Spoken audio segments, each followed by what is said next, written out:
नमस्कार, मैं रचना और आप देख रहे हैं वॉइस न्यूज 18। लखनऊ श्रद्धालुओं की आस्था का प्रतीक चंद्रिका देवी मंदिर लखनऊ के बख्शी कस्बे में स्थित है। एक मान्यता के अनुसार गोमती नदी के पास महिसागर तीर्थ के किनारे एक पुरातन नीम के वृक्ष के कोटन में नवदुर्गा के साथ उनकी वेदियां कई वर्षों से सुरक्षित रखी हुई हैं। शास्त्रों के मुताबिक पांडव वनवास काल में द्रौपदी के साथ इस पवित्र स्थान पर आए थे। महाराजा युधिष्ठिर ने यहाँ अश्वमेध यज्ञ कराया, जिसका घोड़ा चंद्रिका देवी धाम के निकट राज्य के तत्कालीन राजा हंसध्वज द्वारा रोके जाने पर युधिष्ठिर की सेना से उन्हें युद्ध करना पड़ा था। इस युद्ध में उनका पुत्र सूरत सम्मिलित हो गया था। वह दूसरा पुत्र सुधन्वा युद्ध के दौरान चंद्रिका देवी धाम में नवदुर्गाओं की पूजा आराधना में लीन था। युद्ध में अनुपस्थिति के कारण इस महिसागर क्षेत्र में उसे खौलते तेल की कढ़ाई में डालकर उसकी परीक्षा ली गई, परंतु मां चंद्रिका देवी की कृपा के चलते उसके शरीर पर कोई प्रभाव नहीं पड़ा था। तभी से इस तीर्थ को सुधन्वा कुंड भी कहा जाने लगा। पुराणों के अनुसार दक्ष प्रजापति के श्राप से प्रभावित चंद्रमा को भी श्राप मुक्ति के लिए चंद्रिका धाम स्थित महिसागर संगम तीर्थ के जल में स्नान करने के लिए आना पड़ा था। गोमती नदी की जलधारा मां चंद्रिका के भव्य मंदिर के पास से निकली।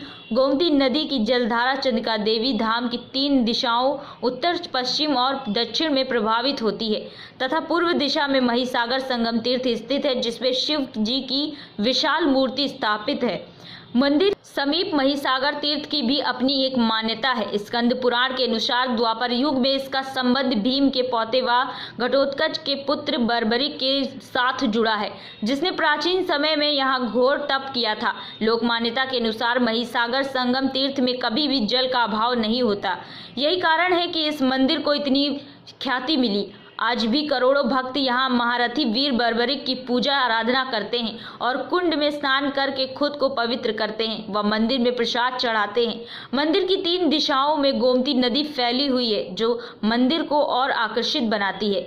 मंदिर की प्रसिद्धि व लोकप्रियता के चलते यहाँ हर माह की अमावस्या को मेला लगता है, जिसमें दूर दूर से श्रद्धालु शामिल होने के लिए आते हैं। सैकड़ों की संख्या में आने वाले भक्त अपनी मनोकामनाओं की पूर्ति के लिए मां के दरबार में आकर मन्नत मांगते हैं और चुनरी की गांठ बांधते हैं तथा मन्नत पूरी होने पर मां को चुनरी प्रसाद चढ़ाकर मंदिर परिसर में घंटा बांधते हैं। यहाँ की सबसे खास व अद्भुत बात यह है कि यहाँ पूजा अर्चना अनुसूचित समुदाय के लोगों से कराई जाती है, जो आधुनिक समय में कहीं और मिलना मुश्किल ही नहीं अपितु नामुमकिन है।